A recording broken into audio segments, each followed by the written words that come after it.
দেখো আজকে সকালের নাস্তাতে কি বানিয়েছি। ও অনেকদিন পরে ও এসছে বাড়িতে, একটু ভালো মন্দ না বানালে হয়? তোমরাই বলো। আজকে সকালের নাস্তাতে পুরো প্লেট ভর্তি চাউমিন বানিয়েছি। Hello friends, welcome back to my channel Shivani lifestyle. Good morning সবাইকে। তোমরা সবাই কেমন আছো? আশা করি তোমরা সবাই ভালো আছো, আমরাও ভালো আছি। তো এখন বাজে সকাল 10টা। তো আমি আমার ব্লগটা সকাল 10টা থেকে স্টার্ট করলাম। তো যারা আমার চ্যানেলে নতুন আছো প্লিজ তারা সাবস্ক্রাইব করে আমাকে সাপোর্ট করো। সকাল 10টা বেজে গেছে। সকালে ঘুম থেকে উঠেছি দেরি করে, আজকে কাজ নেই বলে দেরি করে উঠেছি। আর সোনামার তো আর কদিন পরে স্কুল শুরু হয়ে গেলে ঠিক টাইমে মানে উঠাও হবে, কাজও হবে, সব কিছু হবে। দেরি করে উঠেছি। তো নাস্তাটা কিন্তু বানিয়ে নিয়েছি, আমরা কেউ নাস্তা করিনি এই জন্য। আর আমার সঙ্গে নাস্তা করবে বলে ও নাস্তা করেনি, আমার সোনামাও নাস্তা করেনি।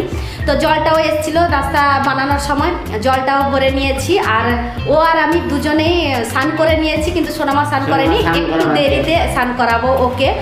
তো নাস্তা করিনি, নাস্তাটাও আজকে কি বানিয়েছি ওটাও তোমাদের সঙ্গে শেয়ার করবো, আর আমরা খাবো এই দেখো আজকে সকালের নাস্তাতে কি বানিয়েছি। ও অনেকদিন পরে ও এসছে বাড়িতে, একটু ভালো মন্দ না বানালে হয়? তোমরাই বলো। আজকে সকালের নাস্তাতে পুরো প্লেট ভর্তি চাউমিন বানিয়েছি। হাত ধুয়ে এসছো?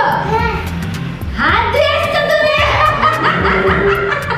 হাত ধুয়ে আসনি কেন বলো দেখি? ওর পাপা এসছে, ওর পাপা খাইয়ে দেবে, সেই জন্য হাত ধুয়ে নি। বিশাল বুদ্ধি আমার সোনামার। কেমন হয়েছে বলো? হ্যাঁ ভালো হয়েছে। বানিয়েছে কেমন হয়েছে খেয়ে বলো। ভালো হয়েছে। চাউমিনটা আমার ফেভারিট। ভালো কেন হবে না বলো?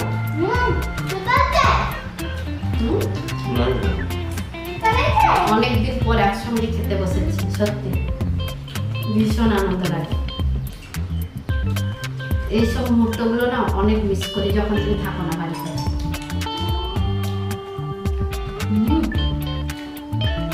সুপার সুপার হয়েছে। নাস্তা করে নিয়ে কাপড়গুলো সব ধুয়ে শুকিয়ে দিয়েছি। অবশ্য আমি শুকাইনি, ওই শুকিয়ে দিয়েছে। আমি কাপড় কেচে ধুয়ে দিয়েছিলাম, ওই শুকিয়ে দিয়েছে। তো যাই হোক, আরও এখানে ধরেনি, ঘরের ভিতরেও শুকিয়েছে। অনেকগুলো কাপড় ছিল আজকে, তো সেই জন্য এই দেখো এখানেও শুকানো হয়েছে ঘরের ভিতরে। ও বাড়িতে থাকলে সব সময় কিন্তু আমাকে হেল্প করে। Thank you so much. আর এখন রেডি হয়ে পড়ছে, কোথায় আমরা যাবো জানো? তো আমিও রেডি হব একসঙ্গে। তো সেদিন যে রুম দেখতে গেছিলাম, রুম তো ওখানে তো মিলেনি। আজকে বাইকে করে যাব, যতক্ষণ রুম না পাওয়া যাচ্ছে ততক্ষণ ঘুরতে থাকবো বাইক নিয়ে। সোনামাকে আসলে স্কুলে অ্যাডমিশন করাতে হবে না, আজকে জুন 1 তারিখ হয়ে গেল। তো 1 তারিখের পরে কিন্তু অ্যাডমিশন করানো যাবে। আমি কিন্তু ম্যাডামকে ওখানে জিজ্ঞেস করে এসেছি। তো আসলে ও ছিল না বলে না এতদিন আমি বাড়িতে বসেছিলাম, একা আমি কত কি করব তোমরাই বলো। তো সেই জন্যই ওকে ডেকেছিলাম বলে ও কাজে থেকে চলে এসেছে। আজকে আমরা সেই জন্য রেডি হব, রুম দেখতে বেরোবো। যদি ঠাকুরের কৃপায় যদি রুমটা যদি পেয়ে যাই তাহলে এখান থেকে খালি করে ওখানেই যাব, সোনামার স্কুলের পাশে। তো যাই হোক, তুমি যখন রেডি হয়ে পড়ছো তাহলে আমিও ঝটপট করে রেডি হয়ে পড়ি। সবাই মিলে আমরা রেডি হয়ে পড়েছি। সোনামাকে যে দেখতে পাচ্ছ না, তো সোনামা রেডি হয়ে আগে কিন্তু বাইকের কাছে চলে গেছে।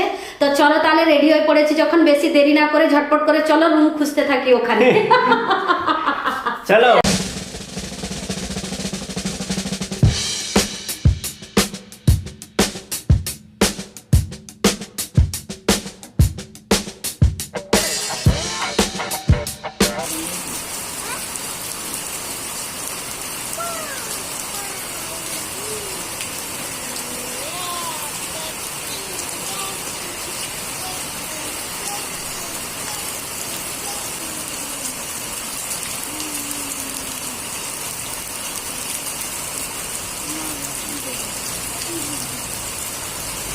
তিন চার জায়গায় ঘুরে চলে এসেছি, কিন্তু কোনো জায়গায় রুম পাইনি। একটা না দুটো জায়গায় রুম বলেছিল, কিন্তু ভাড়া অনেক বেশি নেবে বলেছিল।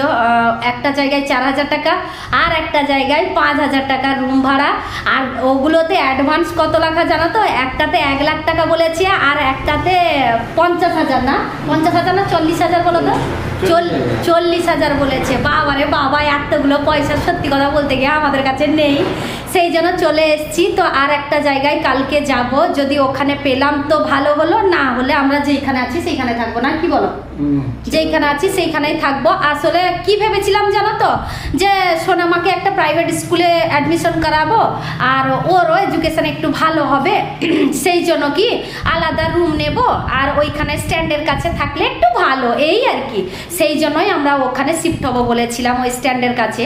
কিন্তু এ দুদিন ধরে যাওয়ার পরে জানতে পারলাম যেভাবে ভাড়া, বাবা গো চলে এসেছি ভাড়ার রেটগুলো শুনে পালিয়ে এসেছি জানো তো। আর ভীষণ বৃষ্টি, তোমাদের সঙ্গে তো শেয়ার করলাম যে কতটা বৃষ্টি পড়ছে।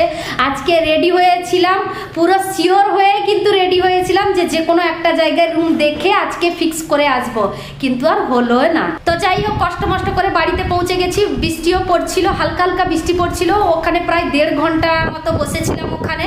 তো একটু অল্প বৃষ্টি পড়ার পরে কিন্তু 3 জনে মিলে চলে এসেছি বাইকে করে বাড়িতে, জাস্ট এখনই পৌঁছালাম।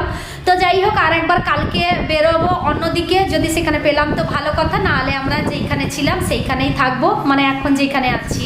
তো আজকের ব্লগটা এই পর্যন্ত। তোমাদের যদি ভালো লেগে থাকে তাহলে তোমরা লাইক করবে, কমেন্ট করবে, শেয়ার করবে, সাবস্ক্রাইব অবশ্যই করবে। যারা আমার চ্যানেলে নতুন আছো প্লিজ তারা সাবস্ক্রাইব করে আমাকে সাপোর্ট করো। সবাই ভালো থেকো, সুস্থ থেকো। আবার কালকে নতুন একটা ব্লগ নিয়ে তোমাদের সামনে চলে আসবো।